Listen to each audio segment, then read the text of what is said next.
حسبي ربي جل الله ما في قلبي غير الله نور محمد صلى الله لا إله إلا الله حسبي ربي جل الله ما في قلبي غير الله نور محمد صلى الله لا إله إلا الله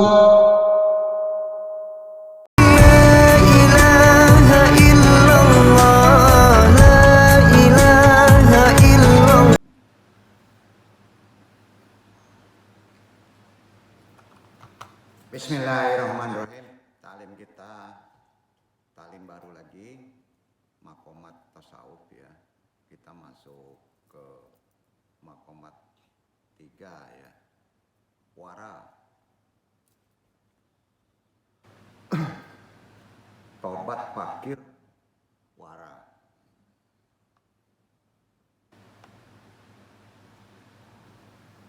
Tajuk risalah yang kita bahas muko wimadun warin fi ta'alimi sufiyati, makomat wara dalam ajaran tasawuf. Ini penting karena menyangkut kehidupan sehari-hari dan terkait dengan tata aturan atau fikih ya, yang mesti kita pahami secara benar.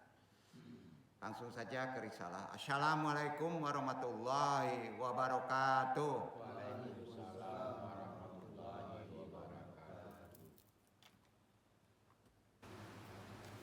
Alhamdulillahirabbil alamin, hamdan habibi, hamdal mustafirin, hamdan yu'asi yu'amahu yukafi mazidah. Asyhadu alla ilaha illallah wa asyhadu anna Muhammadan abduhu wa rasuluh. Allahumma sholli wa sallim wa barik ala sayyidina Muhammadin wa ala alihi wa baitihi juriyatihi ajmain. Seperti biasa sebelum kita talim, kita sama-sama syahadatain, sholawat, istighfar, kemudian kita talqin zikir. Mudah-mudahan Allah meridhai. Sama-sama Iwan. Asyhadu alla ilaha illallah wa asyhadu anna Muhammadur Rasulullah. Shalawat umi. Allahumma sholli ala sayyidina Muhammadin nabi umi ala alihi wa sahbihi wa sallim. Istighfar. Astaghfirullahaladzim. Astaghfirullahaladzim. Astaghfirullahaladzim. Doa marifat ilahi anta maksudi waridho ramatlubi atini mahabataka wa marifataka taharo la ilaha illallah la ilaha